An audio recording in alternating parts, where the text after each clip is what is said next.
Sa susunod na buwan mga idol, meron na tayong NBA muli. Nakaiinip man pero malapit-lapit na yan. Kaya heto, susubukan natin gawa ng roster breakdown ang mga teams at unahin na muna natin ang defending champions na Boston Celtics. Sa NBA mga idol, 20 po ang pinapayagang players na kabilang sa mga training camp roster nila at kasama na dyan ang 3 spots para sa mga two-way contracts. Syempre, kailangan nilang putulin sa 15 players yan bago magsimula ang regular season kung saan yung mga two-way contracts hindi pa rin naman madadamay. Currently, ang Boston po ay 20 players na. All set na po ang kanilang training camp roster mga idol at heto na nga po ang kanilang lineup. Jaylen Brown, Jason Tatum, Jrue Holiday, Derek White, Kristaps Porzingis, Al Horford, Sam Hauser, Peyton Pritchard, Baylor Shireman, Luke Cornett, Neemias Queta, Xavier Tillman, Jaden Springer, Jordan Walsh, Tristan Enaruna, Exhibit 10 yung contract. Ron Harper Jr., Exhibit 10 contract. Lonnie Walker IV, Exhibit 10 contract. JD Davison, 2-way contract.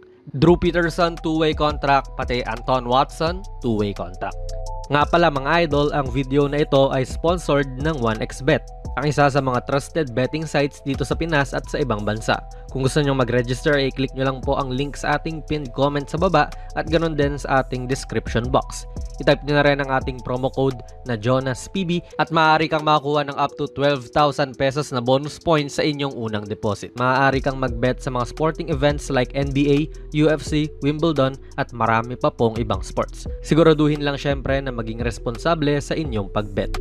Yan mga idol, bali binubuo ng 14 na regular season contracts ang team na ito. Puno na rin ang mga two-way slots nila at itong sina Enaruna, Harper Jr. pati Lonnie Walker maglalaban para sa huling regular season roster ng team na ito. Pwede rin syempre na magbitaw yung Celtics ng isa sa mga two-ways nila para papirmahin sina Enaruna o Harper dyan kasi pwede pang pumirma yung dalawang to ng two-way contract. Si Lonnie, since ito nga po ang magiging pang-pitong season niya sa liga ay hindi na pwede. Kailangan kasi less than 4 years of NBA experience lang ang mayroon ka para payagan kang pumirma ng isang two-way contract. Bali yan mga idol, kita nyo naman walang gaanong nangyari sa roster ng Celtics pero yun nga kaka-champion lang nila at intact pa rin ang core nilang sina Brown, JT, Holiday, White, KP, Al at isama na nga rin natin sina Hauser pati Pritchard. Basically, yan ang laging naglalaro naman sa kanila pero may mga serviceable backups pa nga sila outside dyan na sina Tillman pati Keita na may mga fresh na kontrata rin ngayong off-season.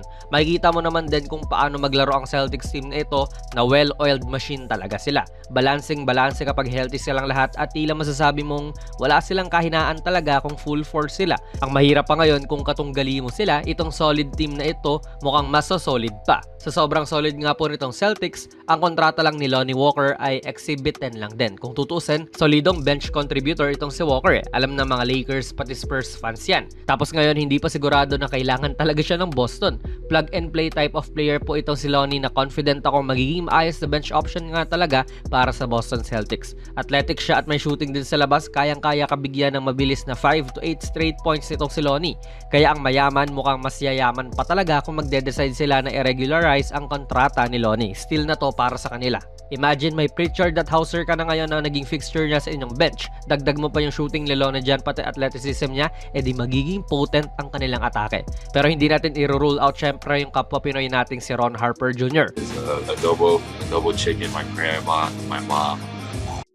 Kung maganda yung ipapakita niya sa training camp, baka siya pang makakuha ng isa sa mga two-way spot kasi pwede namang bitawan din ng Celtics yung isa sa tatlong mga yun Watch out din mga idol sa sophomore season nitong si Jordan Walsh. Baka maging panggulat din sa Celtics itong si Walsh lalo if magkaroon ng mga injuries ang stars ng Boston. Maganda po ang size niya sa wing position, okay rin to defensively. Hindi siya gaanong nabigyan ng playing time last year at sa tingin ko rin ngayong season, kung kunwari healthy naman din buong season sina JT at JB, ganun pa rin. Pero yun nga, promising din po itong si Walsh mga idol dahil sa positional versatility na hatid niya sa wing position.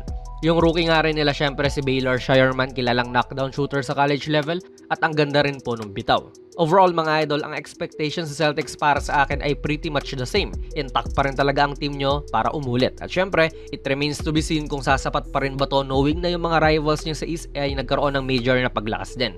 And syempre, may questions din sa future nitong Boston mga idol. Currently ay nasa second apron sila in terms sa mga gastos nila at baka hindi na maging sustainable na mag-remain sila rito sa second apron lalo pa at ma-freeze ang draft pick nila in 7 years. Ayaw ko man sabihin to pero as a Lakers fan, I can say na top contender contender pa rin talaga ang Celtics at sila ang team to beat ngayong season. Motivated pa ang mga stars nila dahil sa mga nangyari po ngayong offseason na pambabangko kay JT sa Team USA, sabay si Jaylen Brown ay hindi man lang din kinonsider knowing na siya ang reigning finals MVP.